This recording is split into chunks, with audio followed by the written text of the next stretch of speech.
28th, 2021 Senate Fed and State Committee to order. First up, we have requests for bill introductions, and I actually have one. It is RS 0021. It's concerning elections, and it has to do with the voter verifiable paper ballot. Do we have any objections to this bill introduction? Seeing none, that bill is introduced. Do we have any more bill introductions today? No more bill introductions? Okay. Next, we are going to move on to our hearing of Senate Bill 35. We are now opening our hearing on Senate Bill 35, removing the option of extension of the time for receipt of advanced mail ballots after the third day following election. And at this time, we'll have a staff briefing on the bill. Thank you, Mr. Chairman, members of the committee. You should have in your bill packets a memo from our office summarizing Senate Bill 35. Under current law, advanced voting ballots must be postmarked by the close of polls on the day of the election. The deadline for county election offices to receive those ballots is the last mail delivery on the third day following the date of election. But then current law also gives the Secretary of State discretion to extend that 3-day receipt period beyond the third day. Senate Bill 35 would strike that discretionary option for the Secretary of State. So under Senate Bill 35, all advanced voting ballots must be received by the last mail delivery on the third day following the election. The bill will go into effect on July 1st of this year if passed, and I'll be happy to answer any questions of the committee. Committee members, do we have any questions for the revisor? Not seeing any. Jason, thank you. Next, we will move on to proponents, and the first proponent is myself. So I'll just I'm the only one giving oral testimony as a proponent, so I promise I will be very brief. This is very simple. Like Jason said, it marks off the Secretary of State of having that option of extending a mail-in ballot deadline. And my reasoning for introducing this bill is I personally do not want to have one single person in the state of Kansas to have unilateral ability to change a due date on an election. And that is my sole reason. So I will stand for any questions. Senator Ware. So without the flexibility that we have now, what if, we have another big event, another COVID-ish or weather event or, something unforeseeable? Where does that leave us? Well, we had that event this year and it was not extended. They were able to utilize other options to do that. So it's already proven that it's not a necessity that we have it in the statute, that we can leave it up to the state legislature since it is our constitutional duty to set the procedures or set the rules and laws for elections. So that's still in effect. And right, 3 days is what we did and what we've been doing.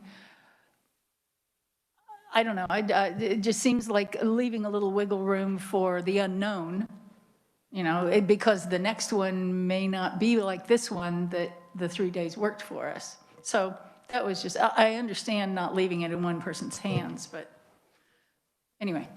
Thank you. It's my concern. Senator Dietrich. Thank you, Mr. Chair. I may have a question of the reviser, perhaps, and I'm sorry I didn't think of this earlier. Jason, are you still available for a question? Oh, yes, of course. Thank you, Mr. Vice Chair. Jason, do you know how long this provision has been in statute? No, I don't know. I would have to do a little quick research. Can I get back to you on that? Oh, certainly. And may I ask a second question that may require research? Has this provision been used in our recent past where the election date has been extended for mail-in ballots? Jason, I would need Oh, go ahead. If I could, we do have a representative from the Secretary of State's office. They would probably have that answer. Katie, could you come up and answer that question, please? Please state your name and who you're with. Sure. Thank you, Mr. Chairman. I'm Katie Copal. You all know me. The provision, and Clay is happy to talk to this as part of our testimony. Our office, if we know you guys are the policymakers, so we try to be neutral on just about anything unless there are major concerns. We're neutral on this bill, but we have no objection to it. This particular provision has not been used.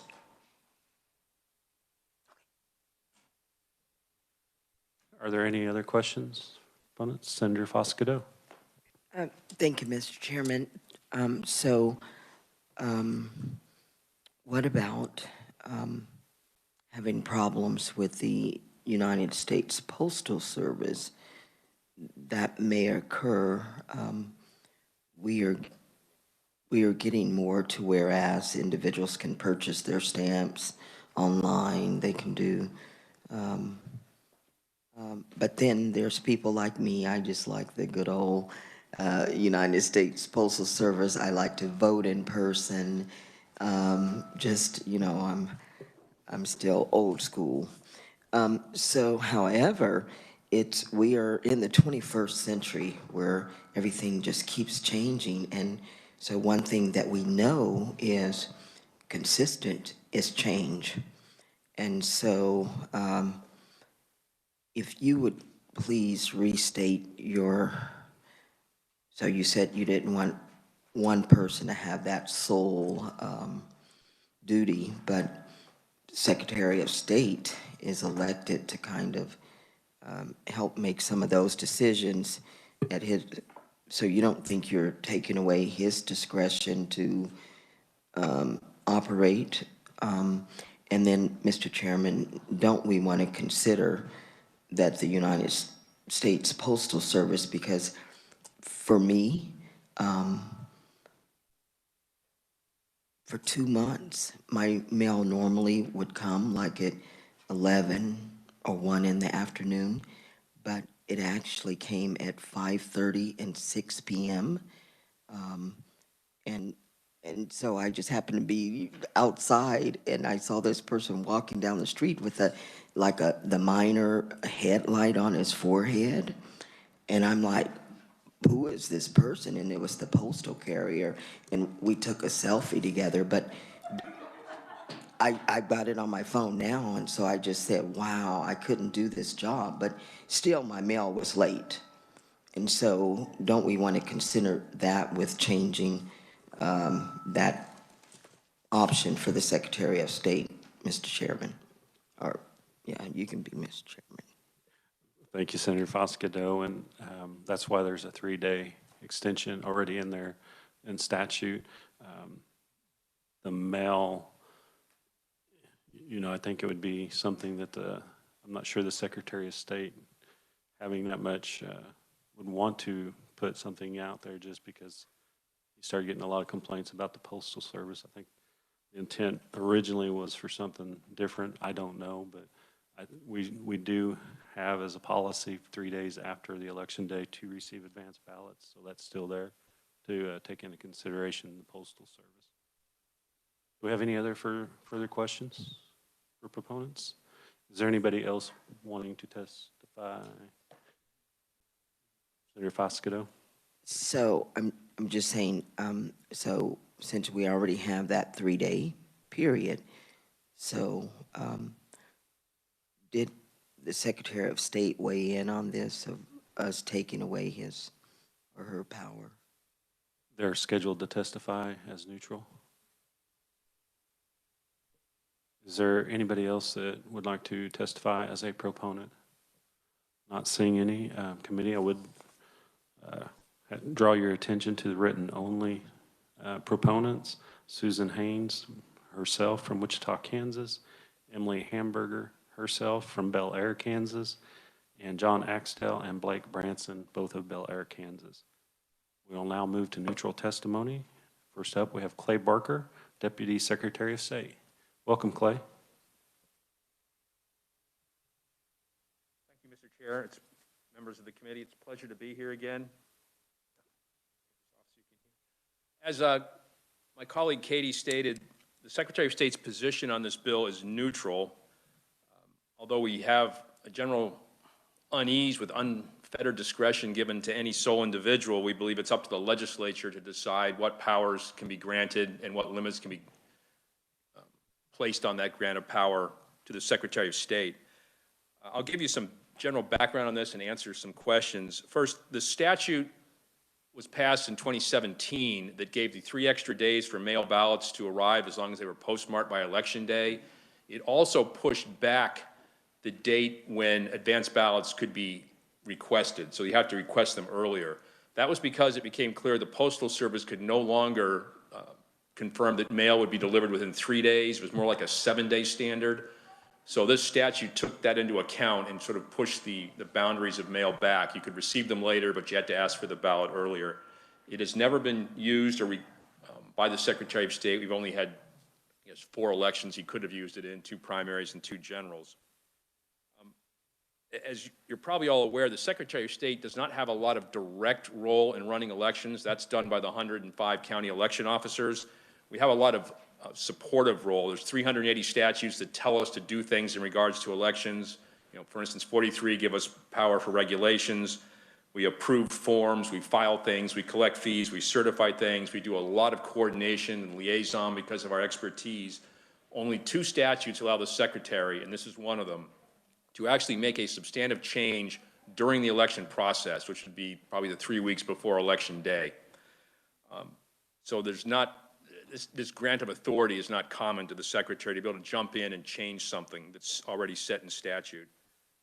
And just some more background. In the last election, though we don't have the final numbers yet, extrapolating from what we have, probably only 4, maybe 500 ballots arrived in the mail after Friday. You know, and some of those would have been postmarked on Election Day, some were postmarked late, some didn't have a postmark. No indication of whether they would have been counted at all, but it's a pretty small number that actually showed up that late. Part of that is because people were more aware of using mail ballots and the problems with the Postal Service being slow. Part of that was drop boxes, removed some of the pressure on the Postal Service. Some of the concerns we'd have if the Secretary were to use this authority, it would probably be viewed by many people on both sides as a partisan move to help one side or the other. I'm not sure how you determine that, but thinking one party or the other would have more late ballots that would be counted, though obviously there weren't many. It might engender voter confusion. The way misinformation gets spun around in elections, if you change something during the election process, it can cause confusion and lack of trust in the system, that someone's trying to game it, for instance. And it would add on some burden, probably not a lot, to counties who have a lot to do between Election Day and the county canvass. Analyzing provisional ballots, counting write-in ballots, looking at ballots that didn't scan properly, just all those tasks. This just adds in one more. They'd have to hold off because a few more ballots might come in. But again, our position on this is neutral. It's up to the legislature what power to grant us, and I stand for any questions, Mr. Chair. Thank you, Clay, for your testimony. Committee members, do we have any questions for the conferee? Senator Ware. Yeah, you say making a change during the election process okay.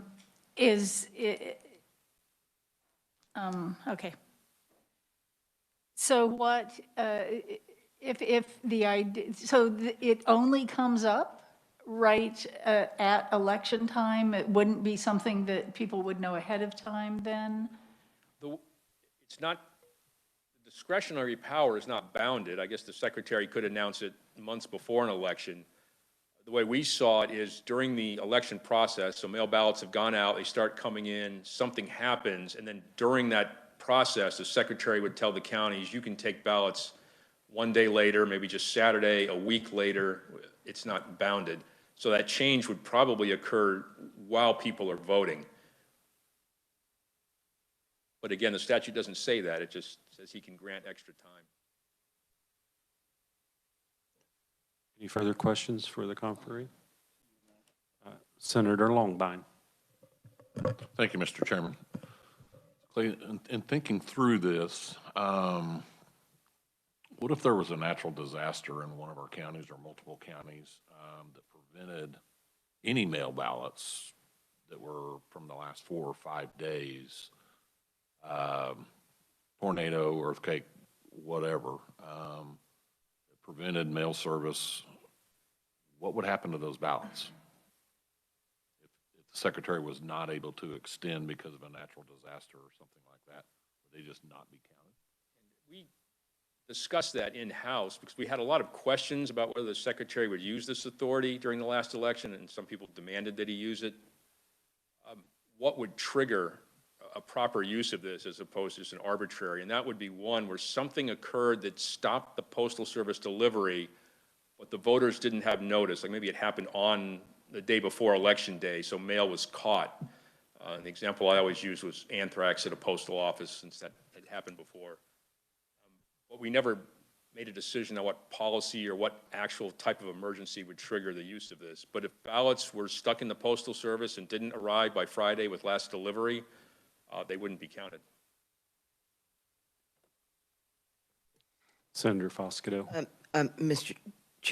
Vice Chairman, just for the record, if Jason Long could reinstate current law about the 3 days and then exactly what this bill wants to do. And then, Mr. Chairman, would you entertain with the question from the Senator Longbine that you add language in an amendment just to say, unless there's a natural disaster preventing? We'll let Jason answer the first part, and then we'll go to the second part. Jason? Mr. Chairman, Senator Foscato, current law requires that all advanced voting ballots be received by the county election officer by the last mail delivery of the 3rd day after the election date, and then grants the Secretary of State the discretion to extend that time for receipt of the ballots. Senate Bill 35 would simply remove the Secretary of State's ability to extend that 3-day time period. Thank you, Jason. And now to the second part. I guess what I would comment on a natural disaster when I think about Greensburg, it was a tornado, it was a natural disaster. It took everything out, the post office and everything.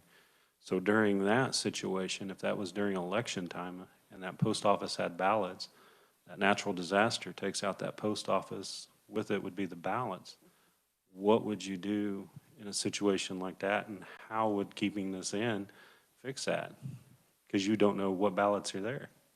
Mr. Chair, we've actually never had to face that and only discussed it in theory, so I'm not quite sure what we would do.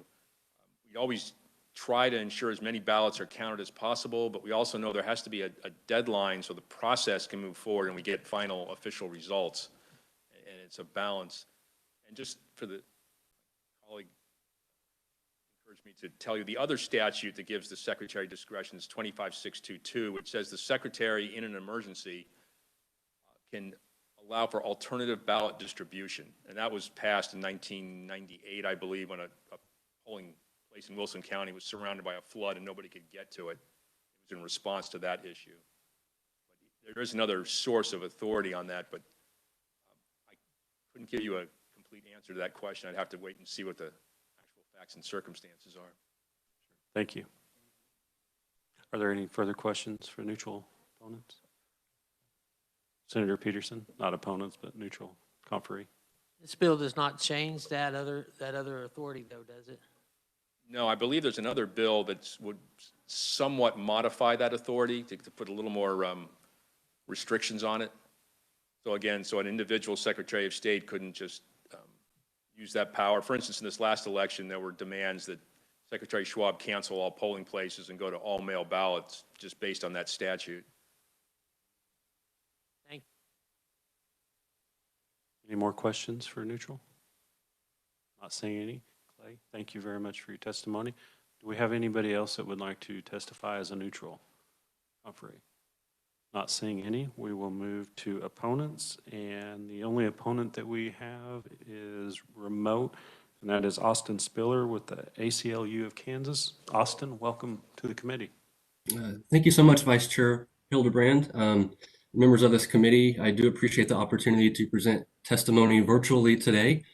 My name is Austin Spiller. I'm the Policy Associate with the ACLU of Kansas, and we are a nonpartisan, nonprofit organization that works to preserve and strengthen the constitutional liberties of all Kansans. And with that said, we do oppose the passage of SB 35. And Vice Chair Hildebrand, I do appreciate you setting forth the reasoning for introducing the bill. But I would like to walk through a few of the reasons why we disagree. First, this bill diminishes trust in our democracy and elections. We want voters to have a good experience participating in democracy and to feel confident that their vote counts and is counted. This past election cycle in Kansas proved the value of flexibility in providing that good experience. Mail-in ballots are a viable, efficient, secure alternative to voting in person. And while our local post offices work diligently to deliver mail-in ballots, this is not a valid reason to remove all flexibility to adjust, if necessary, to ensure fair elections in times of natural disasters, pandemics, wars, or in light of another urgent, unforeseen delay.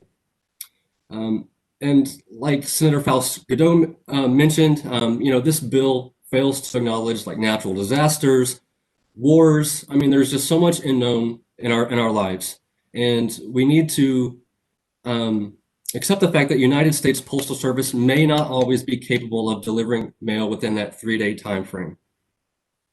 It's been mentioned, if we have a natural disaster strike right before Election Day, what would happen to those ballots? We need flexibility to adjust for that uninterrupted mail service.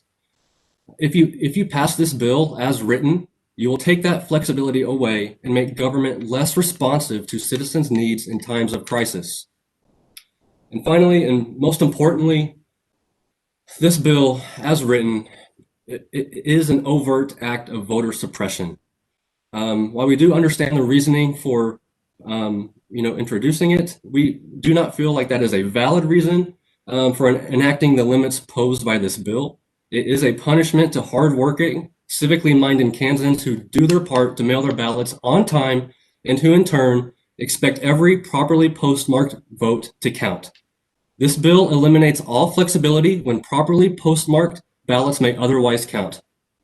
It undermines our notion of basic fairness and is an unsubtle eroding of the right to vote in Kansas. We urge this committee to preserve Kansans' constitutional right to vote, and we reject SB 35 as written.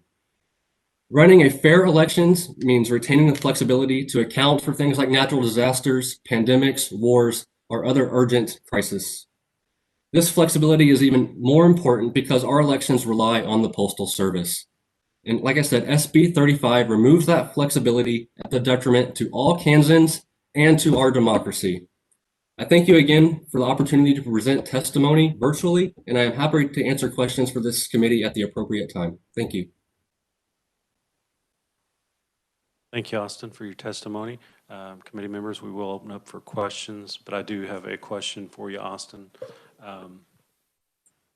Seems like the crux of your testimony in opposition is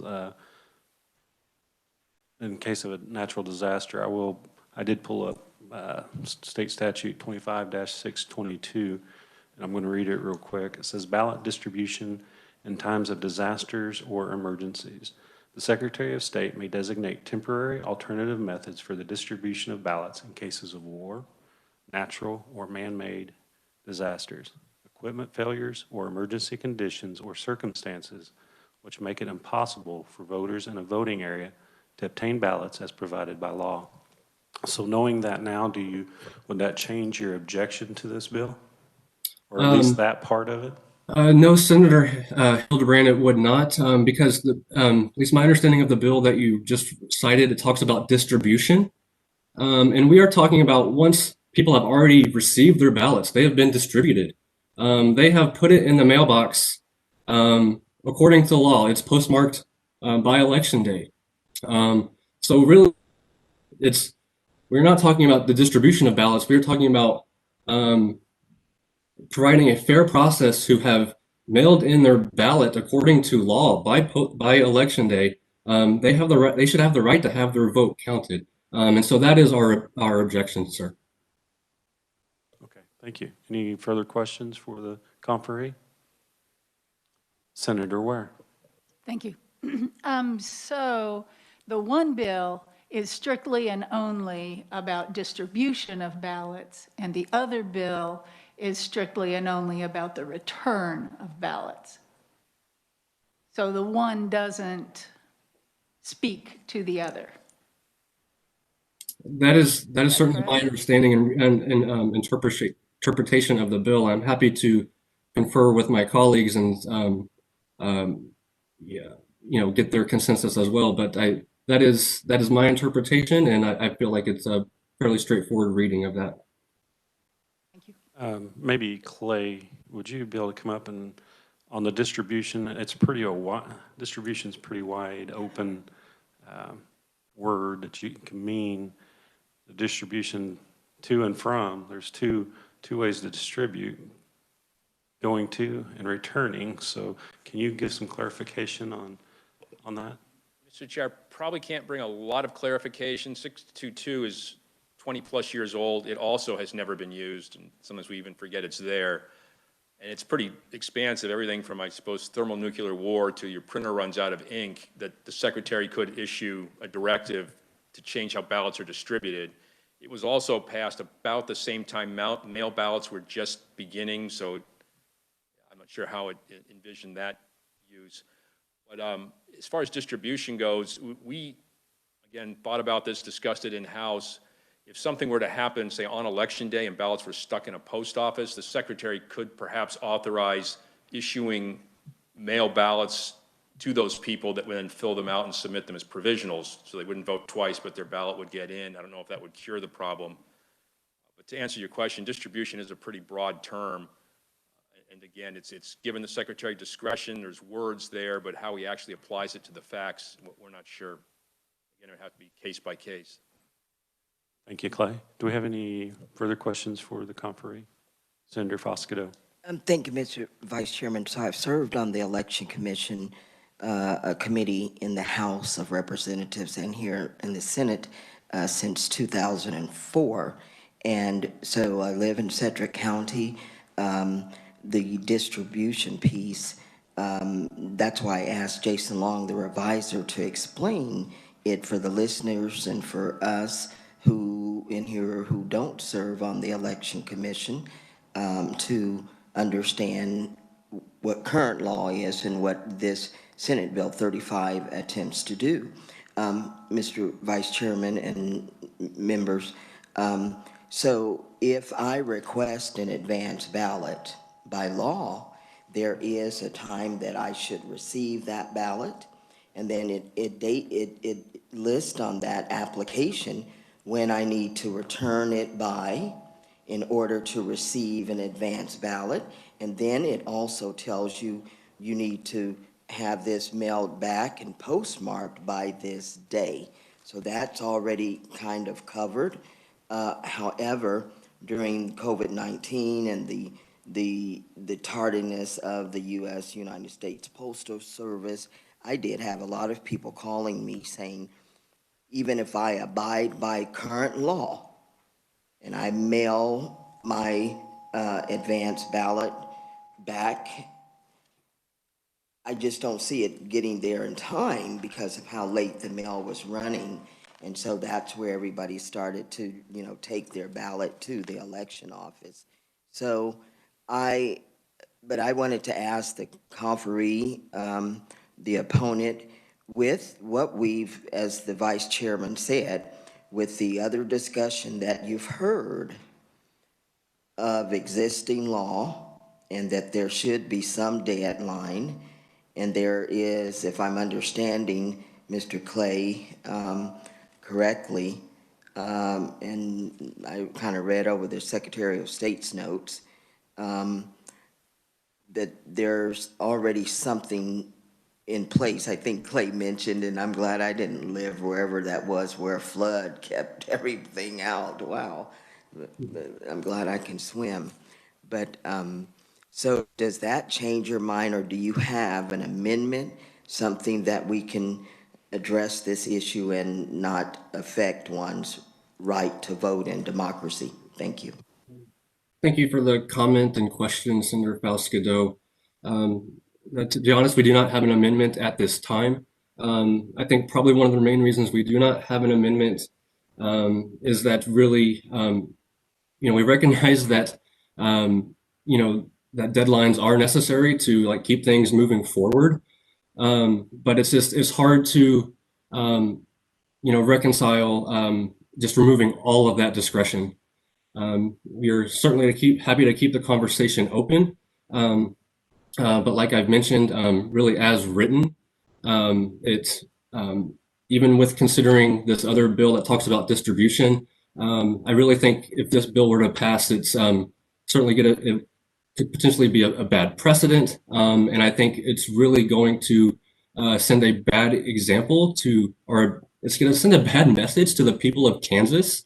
Like I mentioned, I mean, we have hardworking people that are trying to participate in our democracy. They are playing by the rules, and to just take away any discretion to have their vote counted, and it's going to erode that trust. This flexibility to extend the deadline. I mean, it may never have to be used, but why remove that? Like I said, I mean, we've all talked about natural disasters, everything like that. Like, it's just why have to take that extreme? And that's really the crux of our position. We're happy to keep this dialogue open with y'all. Thank you. Thank you, Mr.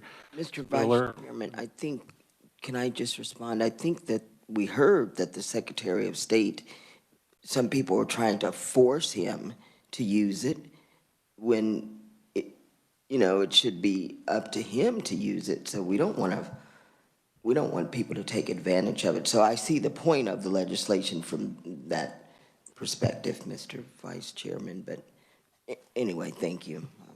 Thank you, Senator. Do we have any other further questions for the conferee? Seeing none, thank you, Austin, again for your testimony. And just a quick comment about it. This is just the testimony from the Secretary of State's office, Clay Barker. You put one person with unilateral ability to change something, the pressure on that one individual to change something for any reason is always there, and that is a big burden to put on one individual for over 3 million Kansans. So with that, are there any other opponents for wanting to testify on this bill? Not seeing any, we will now close the hearing on Senate Bill 35. We will move on to the next order of business. There is no next order of business, so unless there is something to come before the committee, we are adjourned. Thank you, everybody.